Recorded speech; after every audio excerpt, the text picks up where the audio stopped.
પહેલી ટ્રેડ લેવાની છે આજ માર્કેટ જેમાં સારું હોય છે એમાં બેક ટુ બેક 2 દિવસ તો આપણે પ્રોફિટમાં આવીએ છીએ, પણ અત્યારે ડેમોમાં કરવી છે કેમ કે કેપિટલ નથી એટલે રિયલ મની નથી એમ.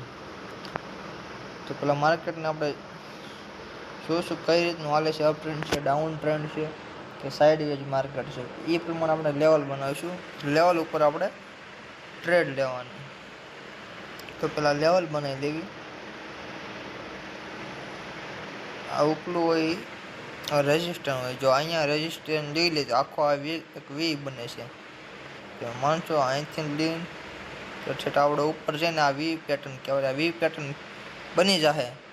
તો આની પછીની જે આ તો લાલ જ બનશે, આપણે આની પછીની એક મિનિટ આવી પછી રેડ ગ્રીન પેટર્ન જ હાલે છે. ઉપર વોલમાર્કનું લેવલ છે એટલે આવડે આપણે ડાઉનમાં લેવું.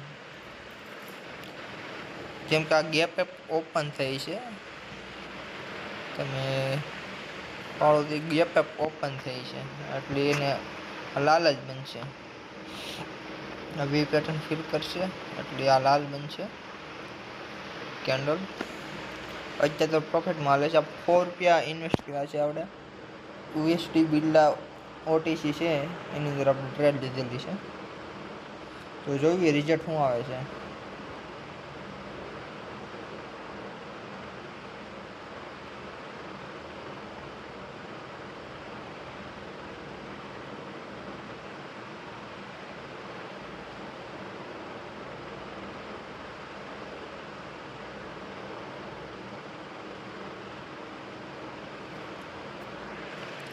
છેલ્લી 5 સેકન્ડ 3 2 1 0 રિઝલ્ટ તમે જોવો કે વિન થઈ છે આપણે શ્યોર શોટ. આજનો દિવસ હતો આપણે પ્રોફિટમાં છીએ અને જોઈ લો 27 તારીખે આપણે 2 ટ્રેડ લીધી એ વિન હતી, પછી 28 નહોતી લીધી, પછી 29 તારીખે એક ટ્રેડ લીધી એ પણ વિન છે, અને આજ USD બિરલામાં લીધી 30 ઓગસ્ટના દિવસે એ પણ વિન છે. બધી 1 મિનિટની જ લીધેલી છે, બધી વિન છે. અને આજનું સેશન પૂરું કરવું આજ પ્રમાણે.